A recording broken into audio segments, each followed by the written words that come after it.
지난 한 주간 비가 좀 많이 왔고요. 또 좋은 날씨 주셔서 어제 여름 성경학교 유치부 시작했는데 비가 오면 어쩌나 했는데 해가 쨍쨍 떠서 아이들이 신나게 또 물놀이도 하고 은혜의 시간이었던 것 같습니다. 우리 옆 사람과 한번 인사하겠습니다. 한 주간도 한 주간도 함께 해주셔서 한 주간도 지켜주셔서 감사합니다. 이렇게 인사하겠습니다. 뭘 지켜주셨냐라고 하지만 자리를 지켜주신 거, 자리를 지켜주신 거 감사합니다. 오늘은 기도는 성벽보다 먼저 마음을 세운다는 제목으로 은혜를 나누려고 합니다. 때로는 일을 참 열심히 했는데 주변 사람들의 말로 인해서 꺾일 때가 있습니다. 그럴 때 여러분들은 어떻게 하시나, 또 오늘 말씀 속에서 어떻게 하는 게 좋을까 좀 깨닫는 은혜가 있으면 좋겠습니다. 오늘 예루살렘 이 백성들은, 주민들은 성벽을 세워가는데 어려움이 좀 있었던 것 같습니다. 오랜 폐허 위에 돌을 다시 쌓기 시작한 이 유다 백성들이요, 그 땀이 마르기도 전에 주변 사람들이 비웃는 소리가 들립니다. 그래서 오늘 2절 말씀 대충 들어보니 저쪽 사람들이 저것들이 뭘 한다는 거야, 도대체 저 타다 남은 돌로 성벽을 쌓겠다고 뭘 한다는 거야, 뭐 여우 한 마리만 올라와도 금방 무너지겠구만 하는 비아냥대는 소리들이 들립니다. 자, 이렇게 조롱을 들으며 삽을 들고 있는, 서 있는 이 삽을 들고 일하는 백성들의 마음이 어떻겠어요? 70년 포로 생활을 하고 겨우 돌아왔습니다. 그리고 자존감이 바닥에 떨어진 사람들이에요. 나라가 망했던 경험을 가지고 있습니다. 왜 우리나라도 어려웠던 시절이 있잖아요. 그래서 독일로 또 유럽으로 이렇게 파견을 가신 적이 있잖아요. 그랬을 때 망했던 나라, 전쟁 가운데 어려웠던 나라들이 외국에 나가면요, 어떠냐면 자존감이 무너져요. 그 서양 사람들 앞에서 괜히 주눅 들고 괜히 부족해 보이고 그렇게 보이거든요. 이스라엘 백성들도 비록 돌아왔지만 그 자리에 지키고 있던 사마리아 사람들이나 이방 사람들 앞에 그 자존감이 좀 무너져 있었을 거예요. 그러니까 그들이 니들이 뭘 할 수 있겠어 라는 말에 상당히 마음이, 자존심이 막 더 어려워졌을 것입니다. 우리도 살다 보면 이런 상황을 만납니다. 주의 일을 하다가도 마음이 꺾일 때가 있어요. 그 봉사를 하다가, 전도를 하다가, 혹은 가정에서 신앙을 지키려 하다가 누군가의 한마디에 내가 왜 이러고 있나, 그런 말까지 들어가면 내가 이렇게 해야 되나, 이런 순간들이 불쑥불쑥 찾아옵니다. 오늘 느헤미야가 그 답을 보여주고 있는데 그 조롱 앞에서도 침묵하지도 또 분노로 맞서지도 않았다는 것입니다. 요즘 젊은이들이 중꺾마라는 말을 쓰거든요. 중요한 건 꺾이지 않는 마음이래요. 누가 뭐라 해도 소신껏 지켜나가는 마음을 중꺾마라고 하는데, 우리는 중꺾마가 아니고요, 그리스도로 인한 마음으로 버텨내고 이겨내야 한다는 것입니다. 그렇게 되기 위해서는 먼저 느헤미야의 모습을 봐야 되는데, 느헤미야는 어떻게 했냐라는 거예요. 느헤미야는 그런 사람들의 말에 먼저 기도로 응답했다라는 것입니다. 기도는요, 특권입니다. 참 안타까운 것은 혜택이고 특권인데 기도하라 그러면 부담이 돼요. 이게 참 어렵습니다. 기도가 쉽지는 않거든요. 그러다 보니까 어렵고 힘들 때 생각보다 기도의 자리를 찾는 게 이게 만만한 일이 아닙니다. 힘들다 보면 힘들어 하느라고 기도 못하고요, 바쁘면 바빠서 못하고요, 여유로우면 여유가 있어서 기도가 힘들어서 못합니다. 그런데 삶에 문제가 있고 어려움이 있을 때 기도하게 된다면 그건 더 큰 특별한 은혜인 줄로 믿습니다. 기도할 수 있다는 것 아무나 할 수 있는 게 아니거든요. 새벽 기도요, 깨워주시는 하나님의 은혜가 아니면 불가능합니다. 기도가 할 수 있다는 건 성령께서 내 마음을 감동시켜 주시지 않으면 입술이 조금도 열리지 않아요. 기도가 나온다는 건 성령의 은혜가 있는 줄로 믿습니다. 그렇게 하나님은 우리에게 특권을 주시는데, 기도할 수 있는 것 자체도 특권이고 기도하는 것도 특권인 줄을 믿으시기 바랍니다. 그래서 사도 바울은요, 빌립보서 4장 6절에 아무것도 염려하지 말고 다만 모든 일에 기도와 간구로 또 너희 구할 것을 감사함으로 하나님께 아뢰라, 이렇게 말씀하고 이렇게 가르쳐 주거든요. 아무것도 염려하지 말래요. 감사함으로 구하래요. 왜냐하면 기도하게 하신 하나님이 이루실 것이기 때문입니다. 기도가 쉽게 된다고요? 아니라고요. 기도는 절대로 쉽게 되지 않는다고요. 기도가 시작되었으면 하나님이 일하기 시작하신 거예요. 그리고 하나님이 일하기 시작하신 그 하나님은 중간에 일을 멈추지 않아요. 왜냐하면 하나님이 신실하시기 때문입니다. 그 하나님의 신실하심 때문에 여러분들 기도가 열렸으면 이미 응답 받은 줄로 믿으시기 바랍니다. 그래서 염려와 걱정으로 막 감싸 안고 기도하는 것이 아니라 하나님이 이루실 것을 믿고 기대하는 마음으로 기도하시기 바랍니다. 그러면 하나님이 놀라운 역사를 이루어 가실 줄로 믿습니다. 오늘 느헤미야를 통해서 이 기도의 특권을 어떻게 사용하는지 말씀 속에서 한번 들어가 보려고 합니다. 먼저는 첫 번째, 기도는요, 흔들리는 마음을 지켜줍니다. 무슨 마음이요? 흔들리는 마음이요. 가정에 갑자기 배우자가 아프거나 자녀들이 아프면요, 온 가족이 갑자기 흔들려요. 이걸 어떻게 해야 될까? 당황하게 되고요. 무엇을 내가 도와줄 수도 없는데 병원은 어디로 가야 될지 막막해지거든요. 가정 자체가 흔들릴 수 있어요. 삶에 경제적으로 갑자기 어려움이 찾아오면요, 사람밖에 생각 안 나고 이걸 어떻게 도움을 찾지? 막 그래요. 생각보다 기도하는 순간이 생각이 안 나요. 기도해야 된다는 생각이 들지 않는다라는 것이죠.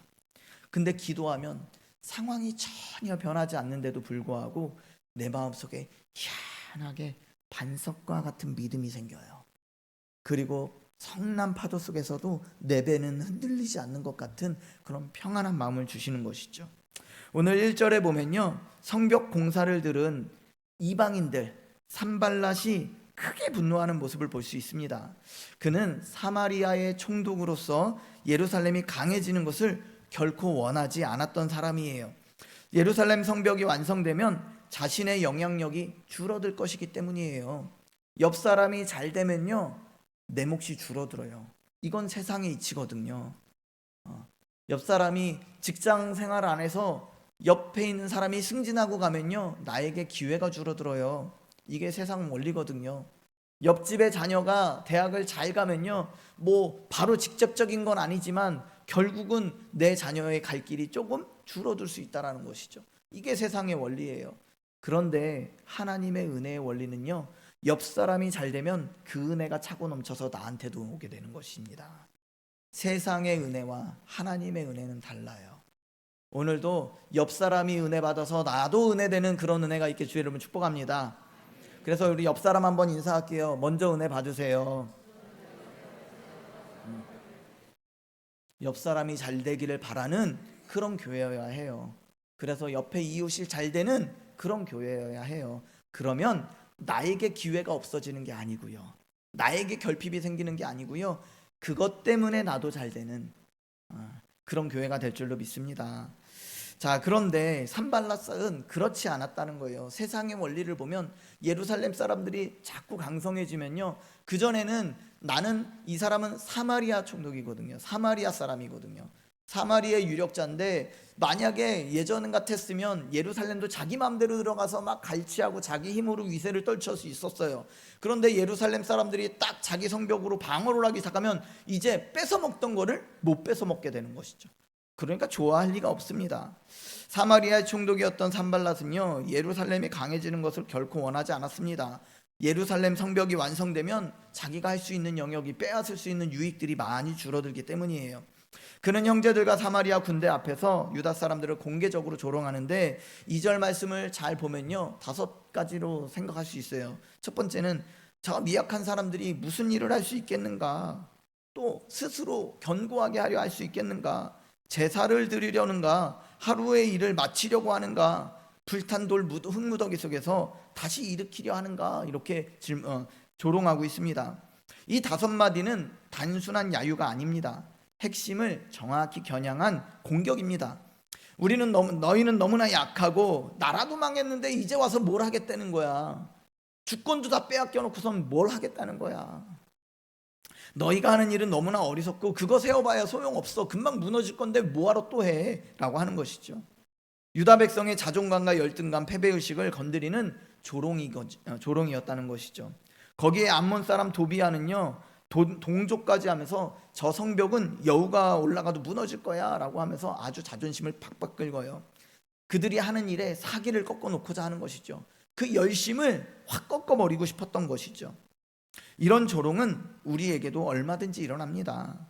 사업이 어렵거나 가정이 평탄치 않거나 부부관계에 어려움이 있거나 경제적으로 고충을 겪으면서도요, 그래도 교회가 좋아서, 구원받은 하나님의 은혜가 너무 커서, 구원하신 하나님의 은혜가 너무 커서 교회 안에 찬양팀으로 또 목자로 봉사하시는 분들이 계세요.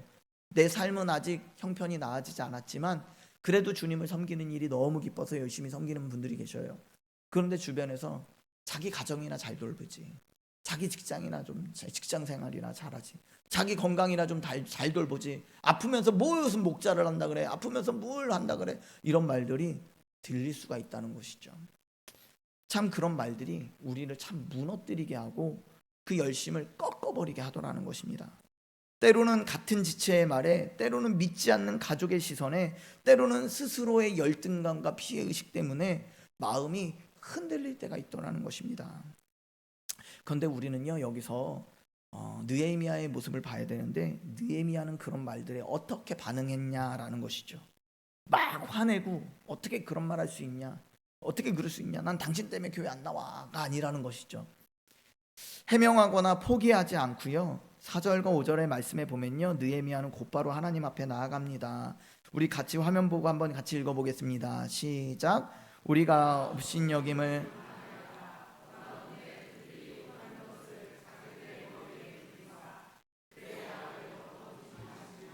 그들의 죄를 도말하지 마옵소서. 그들이 건축하는 자 앞에서 주를 노하시게 하였음이니이다. 아멘. 그 분노가 어디로 가져가냐면요, 기도하는 자리로 가져간 거죠. 화내지 말라는 게 아니에요. 무조건 참으라는 게 아닙니다. 사람한테 쏟아놓지 말고 하나님 앞에 쏟아놓는 여러분들 되시기 바랍니다. 느헤미야는요, 그 분노를 하나님 앞에 쏟아놓은 거예요. 그러면서 하나님 보세요, 저들이 우리에게 하는 말이요, 나는 하나님의 백성이잖아요. 그러니까 지금 이 일은 하나님을 대적하는 겁니다. 하나님을 조롱하는 겁니다. 이 말씀의 근거가 창세기 12장 3절에 있는데요, 아브라함에게 이렇게 약속하시거든요. 하나님이 너를 축복하는 자에게 내가 복을 내리고 너를 저주하는 자에게는 내가 저주하리라. 아멘. 나는 하나님 아브라함의 후손입니다. 아브라함에게 하신 약속이 나에게도 동일한 줄로 믿습니다. 그러니 하나님, 나를 선대하는 사람에게는 하나님이 갚아주실 줄 믿고요, 나를 멸시하는 자에게는 하나님이 멸시하실 줄로 믿습니다. 나를 경멸하면 하나님도 경멸해 주세요. 그렇게 기도하는 거예요. 물론 우리는 더 온유한 심령을 가져야겠죠. 예수님은 여기서 더 나아가서 작은 소자 하나에게 냉수를 한 잔 주면 그것은 나에게 해준 것이다 라고 말씀하시거든요. 이 말씀이 저 끝으로 가서는 온유와 베품과 섬김으로 바뀌거든요. 그럼에도 오늘 우리가 당하는, 때로는 사람들의 말들에 상처받을 수 있어요. 열정이 꺾일 수 있어요. 그리고 어떻게 저런 말을 할 수가 있을까 생각이 들 때도 있습니다. 그런데 그 분노를 하나님 앞에 가져가시기를 바랍니다. 하나님 앞에서 쏟아놓으시기 바랍니다. 그러면 하나님이 갚아주세요. 사과를 하게 하시든 실수한 걸 깨닫게 하시든. 자, 그런데 한 가지 더요, 한 가지 더 말씀드리고 싶은 것은, 우리는 늘 이렇게 말씀을 들으면 그래 맞아, 사람들이 그래도 기도해야지, 기도하는 자리로 가야지, 저 사람 나쁜 거 그래 하나님이 갚아주시겠지, 늘 피해자 모드만 가지세요. 늘 당하는 입장에서만 서세요. 그런데 우리도 산발랏, 도비야 같을 때가 있거든요. 목사도 그럴 때가 있거든요. 심지어 설교를 통해서 사람들을, 그 열정들을 꺾어버리기도 해요, 실수해서. 우리는 언제든지요 바뀔 수 있어요. 왜냐하면 너무나 연약하거든요. 그래서 동시에 두 가지를 봐야 됩니다. 상처받을 때는 기도하면서 그 마음을 하나님 앞에 가져가야 되지만, 또 우리가 진짜 예민하게 돌아봐야 되는 건, 내가 농담 삼아 한 한마디가, 쉽게 한 한마디가, 조언이라고 했던 한마디가 누군가의 열정을 확 꺾어버리진 않았는지 돌아봐야 한다라는 거예요. 충고한다고, 세워준다고 했던 말이 그 사람의 열심을, 그 사람의 헌신을 오히려 마음을 꺾어버려서 다시는 교회 나오고 싶지도 않게, 보고 싶지도 않게, 그렇게 만들어 버릴 수 있다라는 것입니다. 조심하셔야 돼요. 두 가지를 다 돌아봐야 됩니다. 우리는 영원한 피해자는 아니고요, 또 영원한 가해자도 아닙니다. 언제든지 가해자가 될 수 있고 언제든지 피해자가 될 수 있다는 것을 명심하시기 바랍니다. 그러면서 우리가 때로는 힘들고 너무 버거울 때 오늘 그 기도했더니 어떻게 됐느냐라는 것이에요. 느헤미야 4장 6절을 보니 이렇게 기록하고 있습니다. 우리 한번 같이 읽어보겠습니다. 시작. 이에 우리가 성을 건축하여 전부가 연결되고 높이가 절반에 이르렀으니 이는 백성이 마음 들여 일을 하였음이니라. 아멘. 막 사람들이 옆에서 우왕좌왕하고 막 비난하고 그러니까요, 일이 마음이 팍 꺾여버릴 수 있잖아요. 그러면서 우왕좌왕할 수 있거든요. 마음이 흔들려 버릴 수 있거든요. 그런데 느헤미야가 그럴까봐 기도했다는 거예요. 하나님, 저들을 해결해 주세요. 그리고 기도했더니 성도들의 마음이, 이 예루살렘 주민들의 마음이 흔들리지 않고 계속해서 마음을 쏟으며 공사를 계속해 나갈 수 있었다는 것입니다. 백성들이 마음 들여 일을 하였다라는 거예요. 이것이 기도의 열매입니다. 기도는 성벽을 하루아침에 완성시킨 것이 아닙니다. 기도는 먼저 백성의 마음을 지켜준 것이에요. 그래서 성벽을 세우고자 했던 동기와 열의가 꺾이지 않도록 기도가 그 마음을 붙들어 주었다는 것이죠. 그래서요, 기도는 우리가 기도한다고 문제가 바로 해결되는 것은 아니에요. 기도는 문제를 즉시 해결해 주지 않을 수 있습니다. 그러나 기도는요, 먼저 무엇을 지키냐면 우리의 마음을 지켜줍니다. 기도는 마음을 지켜주는 거예요. 마음이 무너지면 아무것도 할 수 없거든요. 그래서 사단은 꼭 우리의 마음부터 낙심시키려고 하거든요. 마음이 낙심되면요, 아무것도 못해요. 그래서 우울증이 무서운 거예요. 기도하는 가운데 그 마음을 지키시는 우리 성도님들 되시기를 주의 이름으로 축복합니다. 산발라스의 조롱은요, 우리에게 또 다른 장면이 떠오르게 합니다.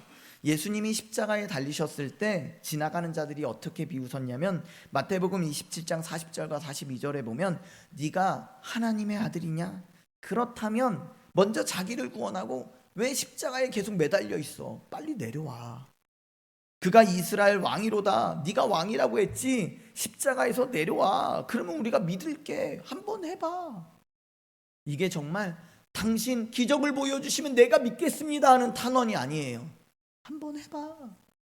정말 되겠어? 조롱하는 것이죠. 예수님의 입장에서 생각해 보세요. 그래, 내가 한번 보여주고 말지. 그래, 내가 한번 해주고 말지. 저것들이 내가 누군 줄 알고. 이럴 수 있거든요. 교회 일도요, 때로는 오기로 할 때가 있어요. 그래, 저들이 막 주면 내가 진짜 제대로 한번 해보겠다. 오기로 할 때가 있거든요. 그것 또한 바꾸시기 바랍니다. 모든 우리의 동기는 예수 그리스도여야 해요. 주님을 보니 주님도 자신을 충분히 증명할 수 있었거든요. 근데 증명하지 않고 사명을 감당하셨어요. 오기도 아닌, 열등감도 아닌, 상처도 아닌 오직 사명이기에 감당하시는 여러분들 되시기를 바랍니다.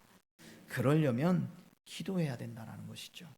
느헤미야의 유다 백성이 들은 것과 같은 조롱을 예수님도 들었다는 것이죠. 네가 뭘 할 수 있겠냐? 내려와 봐라. 그러나 예수님은 내려오지 않으셨다는 거예요. 조롱 앞에서 흔들리지 않으셨다는 것입니다. 그 자리를 지키는 것이 하나님의 뜻이요, 우리를 구원하는 길이 바로 그 십자가에 달려 그곳에서 운명하시는 것이었기 때문입니다. 여러분, 교회 일도 여러분을 증명하려고 하시지 마세요. 오직 그리스도 때문에 일하시는 여러분들 되기를 바랍니다. 그리스도께서 그 조롱의 자리를 지키셨기에 오늘 우리도 조롱 앞에서 도망가지 않을 수 있는 것입니다. 기도할 수 있는 것입니다. 기도하는 가운데 마음을 지키시는 우리 성도님들 되시기를 주의 이름으로 축복합니다.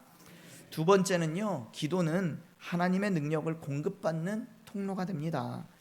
성벽 공사가 계속되자 상황이 달라지거든요. 7절을 보면 산발락과 도비아만이 아니라 아라비아, 암몬, 아스돗 사람들까지 크게 분노합니다. 처음에는 몇몇 사람이었는데 이제 점점 더 많은 사람들이 와가지고 방해하기 시작하는 거예요. 처음에는 말로 사기를 꺾기로 했는데 이제는 안 되겠으니까 실질적으로 군사적으로 위협을 해오고요. 암살 시도도 나중에 나오고요. 그래요. 8절에서 함께 모의하면서 예루살렘을 치료하였고요. 11절에서는 사륙까지 자행하는 것을 사륙까지 결의하는 것을 볼 수 있습니다. 상황이 급변했다는 것이에요. 말의 공격에서 생존의 위협으로 바뀌어버린 것입니다. 이때 느헤미야의 반응이 9절에 기록되는데 9절 말씀만 우리 한번 같이 읽어보겠습니다. 9절 같이 읽겠습니다. 시작. 우리가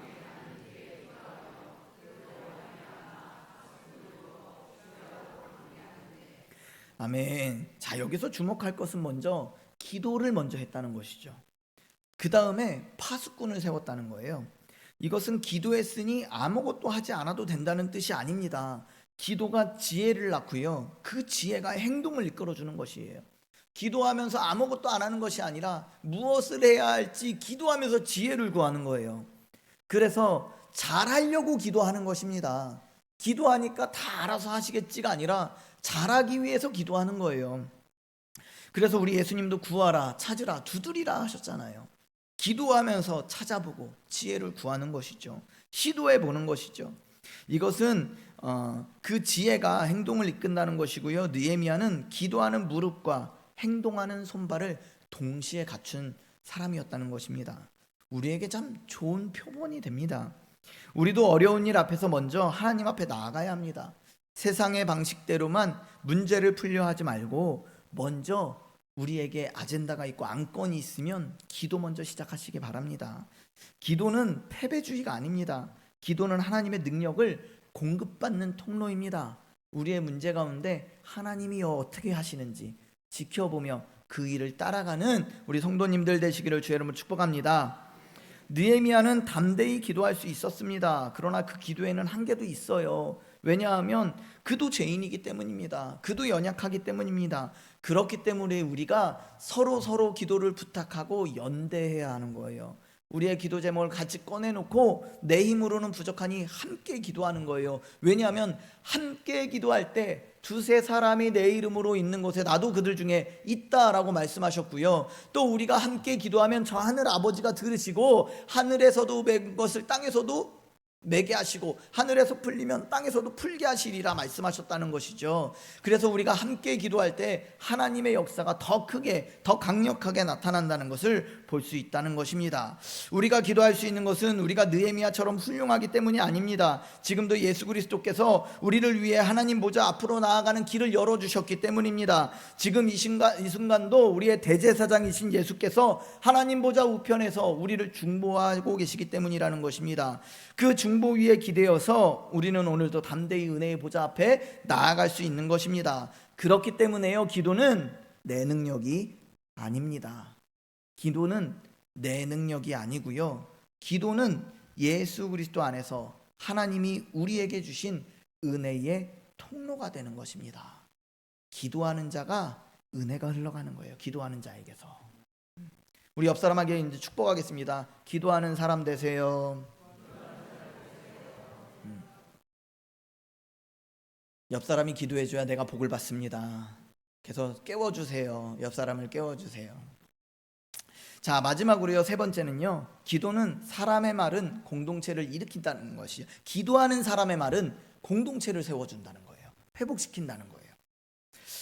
외부의 위험만이 문제가 아닙니다. 10절을 보니까요, 유다 백성 가운데 낙심하기 시작했어요. 10절 말씀을 우리 한번 같이 읽어보겠습니다. 시작. 유다 사람들은 이르기를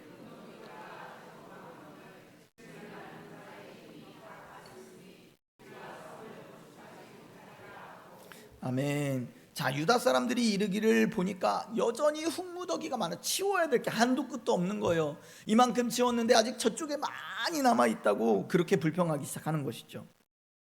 그러면서 할 일은 많은데 짐을 나르는 사람들이 몇몇 없어. 드고와 사람들은 오지도 않아.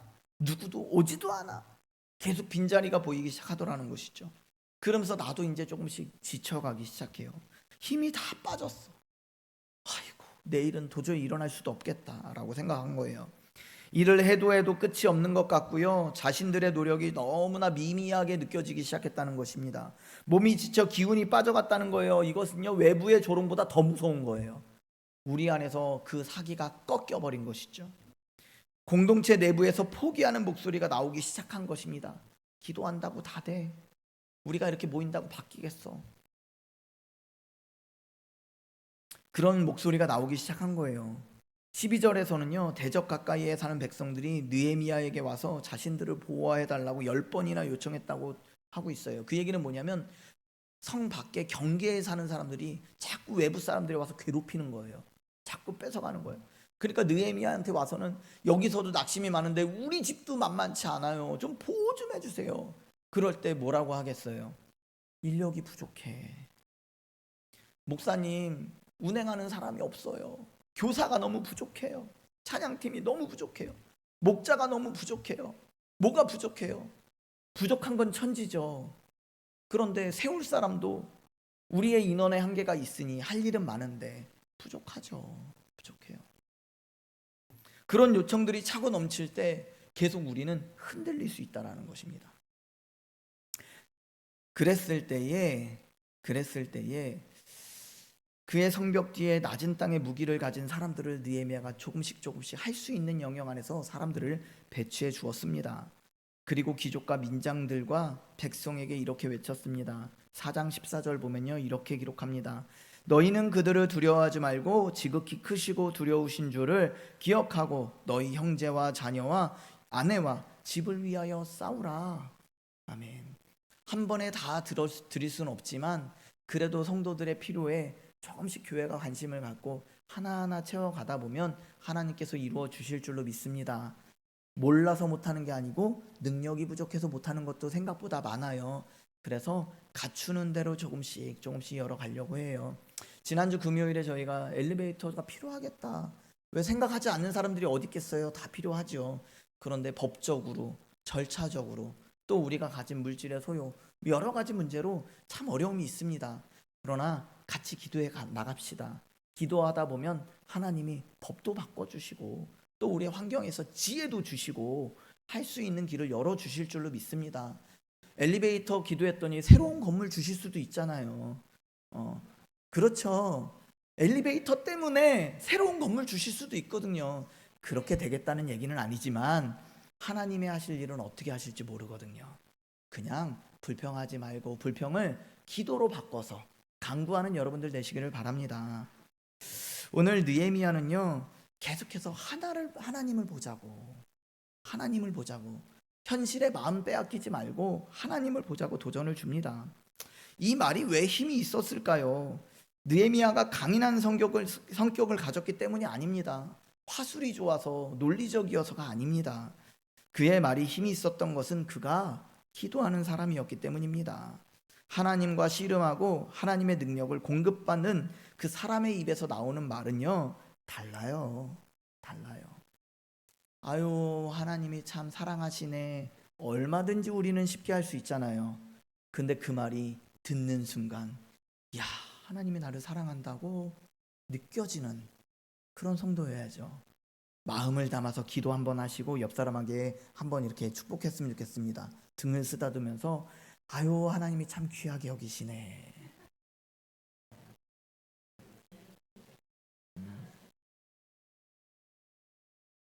그래야 내가 귀한 줄 알죠. 근데 느낌이 안 오면 이 사람 기도 안 하나 보다 이렇게 생각하지 마시고 같은 말이라도요, 기도하는 사람이 하는 말은 달라요. 설교를 들어도요, 기도하는 목사가 하는 설교가 달라요. 그렇죠. 부끄러워라. 설교를 길게 해도요, 한마디에 내 존재가 바뀔 수 있거든요. 아무리 좋은 설교를 해도요, 그때뿐인 설교도 있거든요. 여운이 남아야 되고요, 성령이 울려주시는 내 마음에 감동이 있어야 돼요. 그런 감동이 있기를 주의 이름으로 축복합니다. 또 그렇게 감동 주시는 성도님들 되시기를 바랍니다. 자녀들을 향해서도 지체를 향해서도 특별히 목자는 이 감동이 있어야 돼요. 위로할 일이 얼마나 많아요. 격려할 일이 얼마나 많아요. 근데 이 권사님 말이요, 하나님의 음성으로 들렸어요. 이런 성도들이 많아져야죠. 이런 목자가 많아져야죠. 장로님이 기도해 주시니 정말 나을 것 같더라고요. 이런 감동이 있어야죠. 우리 기도하시는 장로님들, 권사님들 되시기를 주의 이름으로 축복합니다. 자, 위기의 때에 기도하는 사람의 말은 힘이 있습니다. 같은 말이라도 기도하지 않는 사람의 말과 기도하는 사람의 말은 다르다고 말씀드렸어요. 우리 공동체 안에서도요, 그런 분들이 필요합니다. 그리고 모두가 어렵다고 할 때 하나님을 기억하라고 말해줄 수 있는 사람, 두려워하는 지체에 손을 잡아줄 수 있는 사람, 그런 사람이 되시기를 주의 이름으로 축복합니다. 지금 우리 주님도 계속해서 우리를 위해 기도해 주시고 계세요. 성령께서 우리를 위해서 기도해 주고 계세요. 그래서 요한복음 14장 16절에 보면요, 내가 아버지께 구하겠으니 그가 또 다른 보혜사를 너희에게 주사 영원토록 너희와 함께 있게 하시겠다라고 말씀하셨어요. 우리 안에 성령이 계셔야 감동도 되는 것이고요, 우리 안에 성령이 있어야 감동도 시켜줄 수 있는 것이에요. 늘 기도하는 가운데 우리 안에 성령을 소멸하지 않고 계속해서 성령의 불로 기도하시는 우리 성도님들 되시기를 주의 이름으로 축복합니다.